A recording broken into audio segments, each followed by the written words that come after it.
여러분 안녕하세요. 반갑습니다. 비 오는 날 차 안에서 정말 분위기 좋습니다.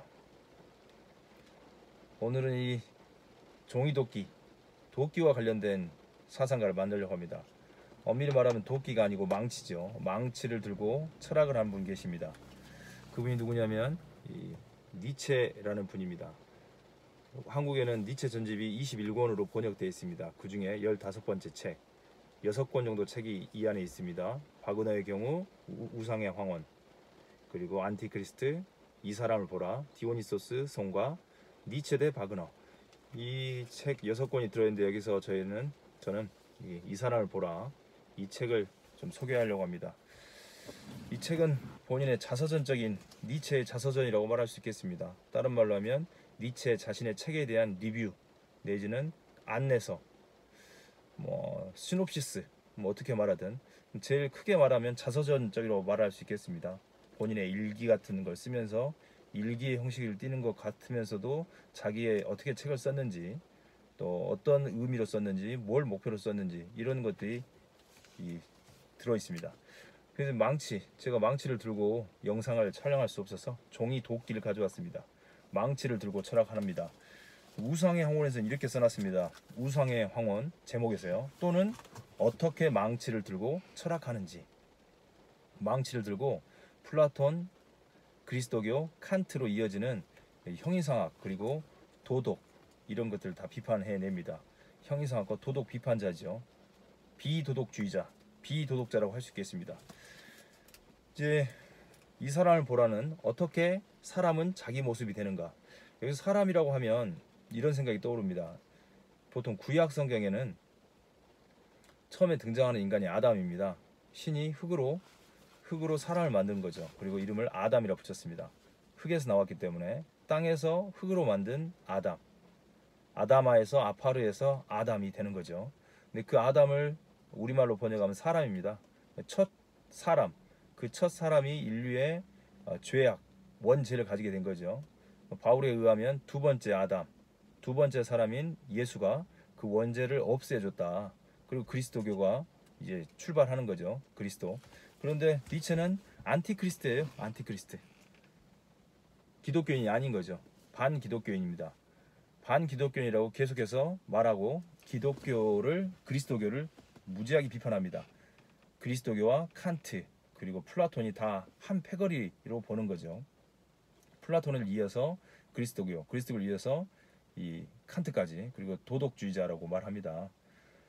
어쨌든 그렇게 해서 비판하는데 본인은 안티크리스트입니다. 그럼에도 불구하고 본인은 유일하게 그리스도인이 한 명 있었다고 말합니다. 그 그리스도인은 누구냐면 예수 그리스도인 거죠. 그 예수 그리스도는 한 명이 있었는데 그리스도인이 그마저 십자가에 못 박혀 죽었다라고 말합니다. 그러니까 본인은 안티크리스트지만 예수님에 대해서는 굉장히 극찬한다고 말할 수 있습니다. 왜냐하면 사람들이 죄를 지었음에도 불구하고 구약의 하나님처럼 여호와나 야훼처럼 사람들에게 징계하거나 벌을 내지 않아요. 저주하지 않고 사랑하고 용서하고 또 본인이 직접 십자가에 못 박아 죽어버리는 자기 스스로를 희생하는 세크리파이 하는 모습을 보면서 굉장히 감탄합니다. 그리고 그 그리스도인 한 명 있었던 그리스도인을 빙자하여 자기도 그리스도인이라고 말하는 사람들을 계속 비판하는 거죠.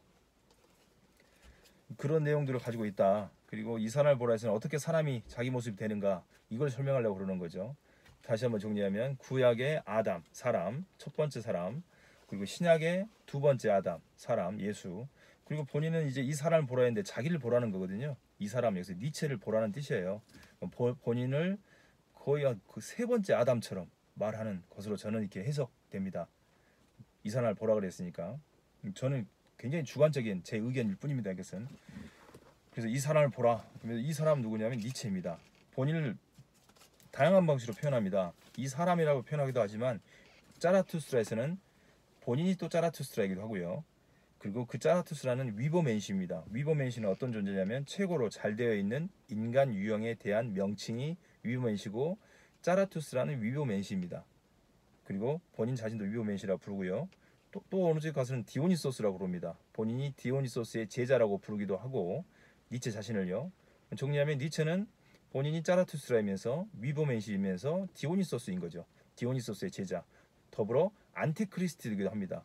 이런 사람들의 명칭을 뭐라고 부르냐면 본인 스스로 위버맨시나 짜라투스트라, 디오니소스 그리고 안티크리스트는 세계사적 괴물, 또 하나는 도덕의 파괴자, 비도덕주의자, 최초의 세계사적 괴물이라고 말할 수 있고 도덕의 파괴자, 비도덕주의자, 그리고 파괴자 중에 파괴자, 악한 자의 친구라고 말합니다. 본인 스스로가. 디오니소스는 포도주의 신입니다. 그리스 신화에서. 그런데 라틴어로 하면 바카스, 저희들이 먹는 바카스, 그 바카스를 말하는데 본인은 디오니소스. 그러니까 술을 마시면 이게 흥겹겠죠. 그리고 또 긍정의 철학자라고 말할 수도 있겠습니다. 춤추는 자. 본인을 여러 가지 유형의 사람들로 표현합니다. 겉들이라고 할까요? 위버맨시, 짜라투스트라, 디오니소스, 그리고 안티크리스트. 여러 가지 명칭을 본인을 붙여놓습니다. 그리고 이 사람을 보라 해서는 본인 자신을 이야기하는 거죠. 여기에서 목차에 보면요. 이 목차에서는 이런 것을 써놨습니다. 자, 차례를 한번 같이 보시죠. 이걸로 이렇게 보면 첫 번째, 나는 왜 이렇게 영리한지, 두 번째, 첫 번째가 현명한지, 그리고 두 번째, 나는 왜 이렇게 영리한지, 굉장히 겸손함이라고는 찾아볼 수가 없죠. 세 번째, 나는 왜 이렇게 좋은 책들을 쓰는지, 그 좋은 책들을 이제부터 한 권씩 일기 형식이라고 그래야 될까요? 그걸 따라 이야기합니다. 자기가 왜 썼는지, 언제 썼는지, 그리고 어떤 느낌이었는지 그 책을 쓰면서 첫 번째 책이 비극의 탄생을 소개합니다. 두 번째로 반시제적 고찰, 세 번째, 여기는 두 권으로 되어 있는데 한 권으로 너무나 인간적인 아침 노을, 네 번째로 소개한 책이고요. 즐거운 학문을 소개합니다. 다섯 번째, 최고의 작품이라고 말하는 자기 스스로 말할 때 짜라투스라는 이렇게 말했다. 여기 짜라투스라에서 디오니소스, 위버맨시, 짜라투스라는 위버맨시다. 그리고 디오니소스 같다고 말하는 거죠. 안티크리스트면서 선악의 저편, 도덕의 계보까지 본인이 쓴 책을 리뷰 내지는 가이드 해줍니다. 시놉시스 같은 거죠. 한 개 더 붙여서 우상의 황혼까지 본인이 소개합니다. 그리고 박은혜의 경우와 왜 나는 하나의 운명인지, 전쟁 선언, 굉장히 도전적이고 도발적이죠. 그리고 망치가 말한다 까지 설명합니다. 그러니까 이 책, 이 사람을 보라를 읽고 니체를 읽으시면 전집 21권을 좀 더 크게 전체적으로 볼 수 있을 것 같습니다. 그래서 니체의 책을 어떤 것부터 권하고 싶냐, 저의 경우는 이 사람을 보라, 이 책을 보는 것이 나머지 책들을 이해하는데, 그리고 들어가는데 좀 더 선입견이나 편견 없이, 그리고 이제 본인 자신이, 니체 자신이 자기의 책을 난 이런 식으로 썼다, 이런 목적이 있다 라고 다 리뷰해놨기 때문에 본인 자신보다 더 잘 설명하는 사람이 누가 있겠습니까? 그렇죠? 자신이 쓴 책들을 하나하나 다 썼습니다. 그리고 이 책, 여기 있는 6권의 책을 1년 동안 1888년에 다 썼다고 합니다. 연도는 중요하지 않고요. 그리고 그 다음 해에 절도하고 한 거의 약 10년, 11년 정도 정신착란증으로 살다가 1900년도에 인생을 마감했다고 합니다. 거의 이때 이 스걸 쓸 때는 정신력이 굉장히 뛰어났는데, 물론 어떤 분들은 또 이때도 정신착란이었다고 하는 분도 있어요. 안티크리스트를 썼기 때문에. 근데 그거는 그분들의 해석이고요. 대부분의 해석은 이분이 이때까지 정신이 멀쩡했고 본인 스스로도 1년 동안 6작품을 쓰면서 굉장히 즐거웠다고 합니다. 물론 굉장히 삶이 힘들었고 환경이 힘들었지만 이 책을 쓰면서 구상하면서 굉장히 즐거웠다는 그런 말들이 써져 있고요. 또 이 책을 어떻게 썼는지는 21권 6호회가 이 책 구성할 때, 이 책을 구성하면서 썼던 이 저술 노트들이 있어요. 21권회가 이 책에 관련된 저술 노트들이 있습니다. 보면 이 책 21권 전집에 유고라는 것들이 있어요. 어떻게 글을 썼는지, 어떻게 구상했는지에 대해서도 이게 니체 자신의 글들 어떻게 구상했는지, 목차를 어떻게 잡았는지 이런 것들이 써져 있기 때문에, 기록되어 있기 때문에 글을 잘 쓰고 싶거나 어떤 걸 구상하고 싶은 분들, 책을 쓰고 싶은 분들은 니체를 따라서 목차, 그리고 목차에 들어가는 내용들을 초작, 그러니까 스케치 같은 거죠. 스케치하는 것들을 배울 수 있게 될 것 같습니다. 이 책들 유고들을 보면요. 그렇지만 어쨌든 이 사람을 보라, 이 책으로 들어가는 것이 굉장히 숏컷, 지름길이라고 말할 수 있겠습니다. 영어도 잘 못하는데 영어를 썼습니다. 그래서 여기서 대부분 데카당스한 것들을 다 비판하고요. 데카당스가 한다는 말은 퇴폐인 거죠. 물론 미술에서는 어떤 하나의 사조 있을 수도 있겠지만 여기서는 거의 퇴폐한 문화들, 어떤 퇴폐한 문화냐면 도덕이 그렇죠. 조금 전에 말씀드렸던 플라톤, 그리스도교, 칸트로 이어지는 도덕을 다 비판합니다. 그리고 가치의 존도라고 할 수 있겠죠. 한마디로 말하면 가치의 존도. 지금까지 있었던 가치들 다 전복시켜 버리는 거죠. 새로운 가치를 이제 우리에게 주는 겁니다. 그러니까 첫 번째 아담이 죄를 가져왔다면 두 번째 아담이 그 죄를 속죄한 거죠. 그래서 부활을 가져온 건데, 이 세 번째 아담, 이 사람을 보라, 이 니체는 본인이 새로운 도덕을 창시해서 이 세계에 준다는 거죠. 그런 점에서 굉장히 천재적이라고 할 수 있고, 이제 기존의 도덕과 진리를 믿는 사람들한테는 이분이 말 그대로 본인 스스로가 말하는 것처럼 안티크리스트인 거죠. 적 그리스도고 반 그리스도인이고, 이런 사람들은 중세 같으면 벌써 화형 내지는 처형 당했을 거겠죠. 한편으로 사람들이 그렇게 말합니다. 봐라, 이 신을 이렇게 비판하고 그러더니 정신 착란증에 걸리지 않았냐, 이렇게 말하는 분도 있는데, 그것도 하나의 해석일 수 있겠죠. 의견일 수 있고. 그렇지만 그런 의견이 주류가 되고 있는 시대이죠. 사실은 보면 서문에 본인이 이렇게 써놨습니다. 너희는 너희 자신을 아직도 찾아내지 않고 있었다. 그때 너희는 나를 발견했다. 본인이 본인을 찾고 있지 않을 때 이 사람을 발견했다는 거죠. 이제 너희에게 말하노니, 거의 예수님이 말한 것처럼 말하는 거죠. 여호와께서 가라사대, 내지는 여호와께서 말씀하셨다는 것처럼 이제 너희에게 말하니 나를 버리고 너희를 찾도록 하라. 그리고 너희가 모두 나를 부인할 때래야 나는 너희에게 돌아오리라. 예수님이 베드로에게 너는 닭 울기 전에 나를 3번 부인하리라, 닭이 3번 울기 전에 너는 나를 3번 부인하리라, 뭐 그런 구절이 떠오르네요. 근데 니체는 자기에 대해서 이 책을 다 읽고 나서 본인을 버리라는 거죠. 나의 제자가 되지 말고 너희는 너희 스스로를 찾아라. 그때 내가 너희에게 돌아오겠다는 겁니다. 굉장히 그 예언적이고 계시적이죠. 너희 모두 나를 부인할 때래야 나는 너희에게 돌아오리라 라고 서문을 씁니다. 목차가 이어지는 거죠. 프리드리히 니체. 나의 제자들이여, 나는 홀로 가련다. 너희도 각각 홀로 길을 떠나라. 내가 바라는 것이 바로 그것이다. 예수님의 제자들이 따라다녔는데 이분은 본인이 나를 떠나라고 말합니다. 그럴 때야 비로소 내가 너에게 돌아오겠다. 예수님은 그렇지 않습니까? 세상 끝날까지 내가 너희와 함께 하겠다. 그래서 땅끝까지 복음을 전하라. 그것도 떠나는 건가? 떠났다고 말할 수도 있겠네요. 네. 아무튼 이분이 굉장히, 아버지가 목사님이셔가지고 성경 그리고 고전 문헌학에 굉장히 밝은 분입니다.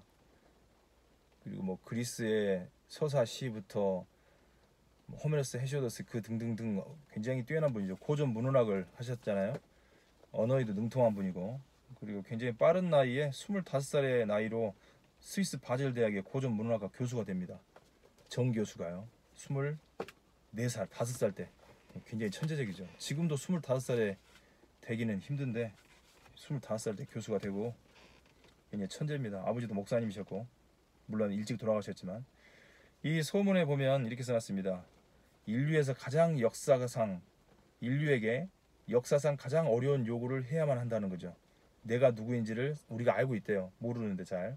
나는 나를 보여주지 않은 채 놔두지 않았기 때문에 본인이 밝혔다는 거죠. 그래서 나의 과제의 위대함과 동시대인의 비수함 사이에서 오는 오해는 사람들이 내 얘기를 들어보지도 않았고 나를 쳐다보지도 않았다는 사실이다. 그러니까 대부분 오해하고 있다는 거죠. 니체에 대해서. 서문을 이렇게 써놨습니다. 이 사람을 보라 해서. 나는 내 자신의 신용에 의거해서만 살아간다는 거죠. 본인의 오해하는 거, 본인을 혼동하지 말라고 써놨습니다. 자기는 오해당하고 있는 거지 잘 이해되는 게 아니다. 사람들에게 헛개비 인형도 아니고 도덕의 괴물도 아니다. 본인 자신이.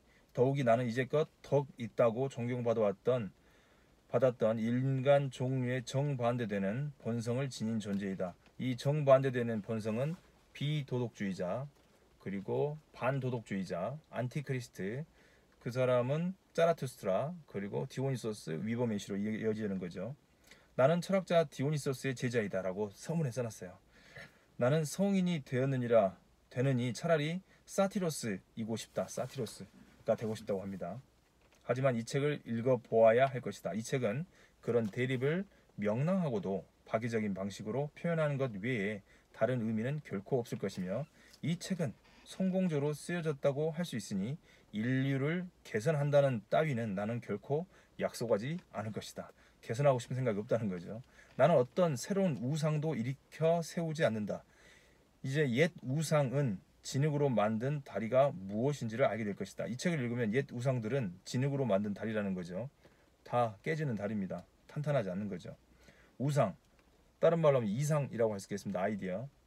이상을 표현하는 단어의 파괴, 우상의 파괴, 이것이 이미 내 작업의 일부이다.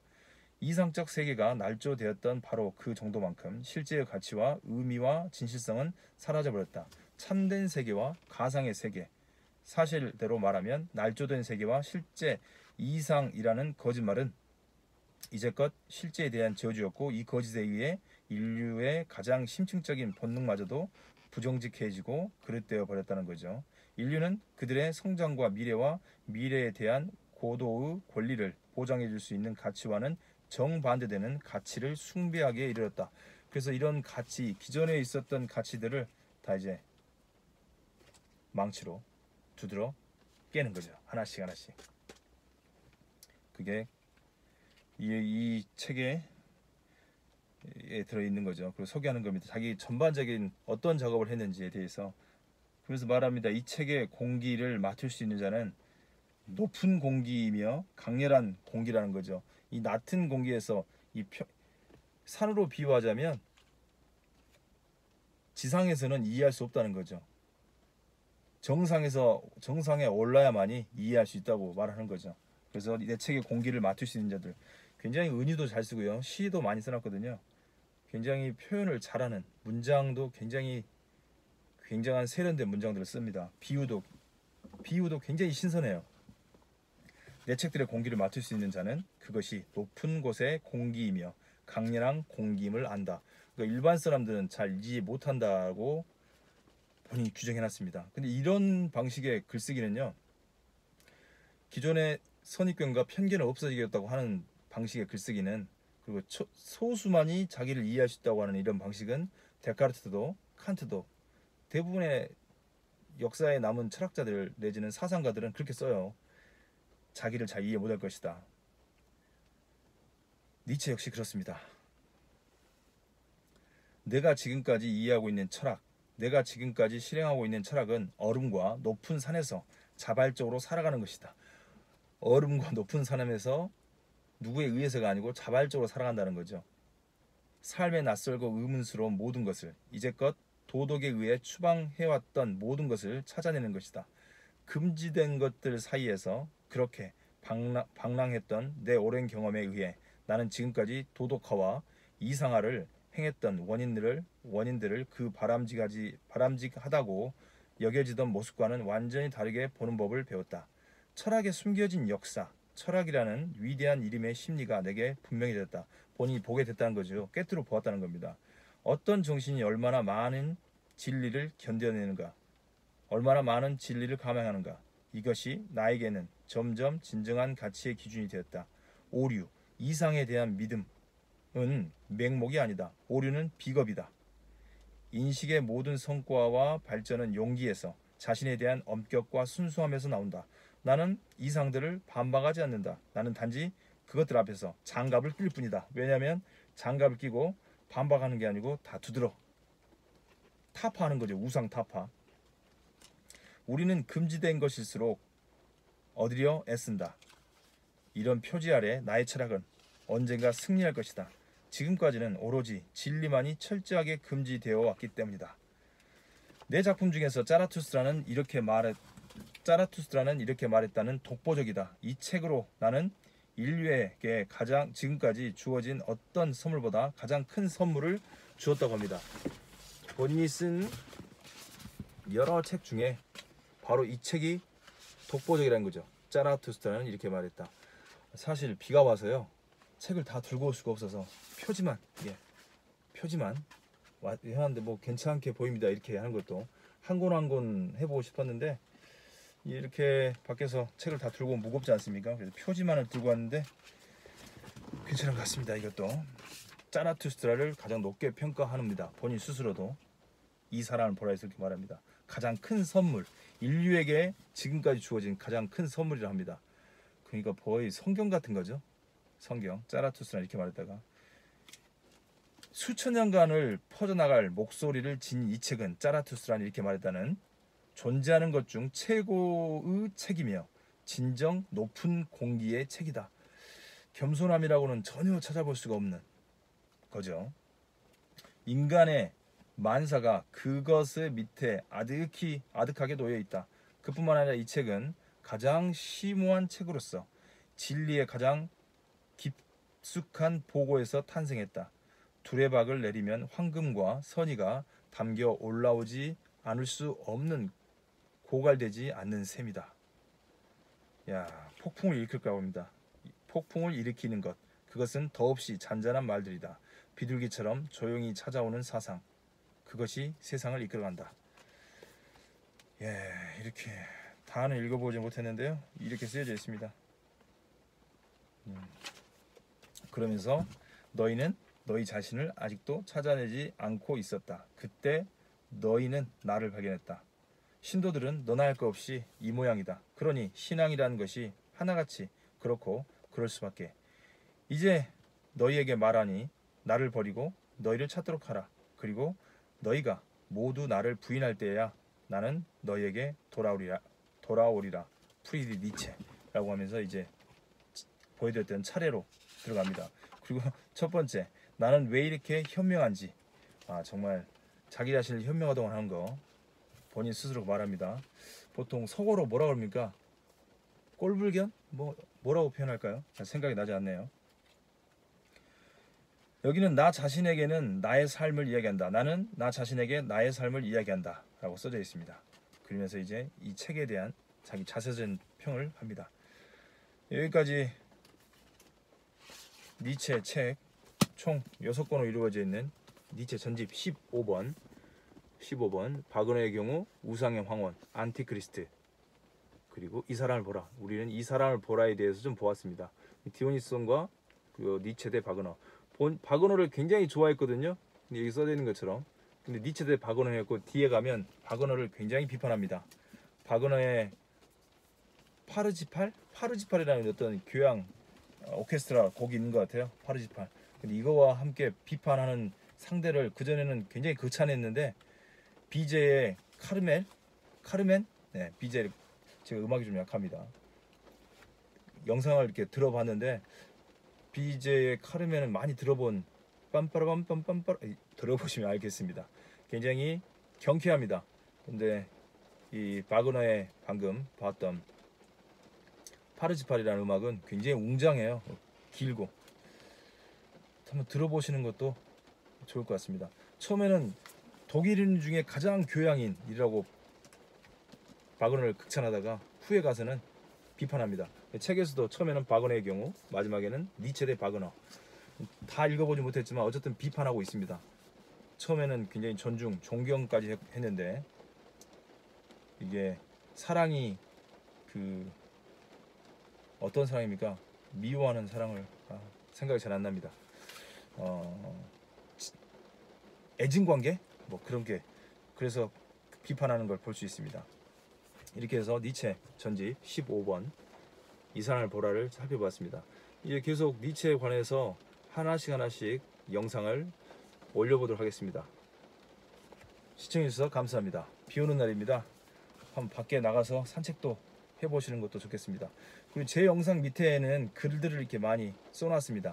영상과 함께 밑에 있는 여러 철학자들의 책들을 좋은 구절들을 인용해놨습니다. 때로는 영상과 어울리는 글들을 이렇게 써놓기도 했습니다. 앞으로도 계속 이렇게 글을 써놓을 계획입니다. 영상과 함께 글을 읽어주시면 감사하겠습니다. 시청해주셔서 감사하고 구독과 좋아요 눌러주셔서 감사합니다. 행복하시길 바랍니다.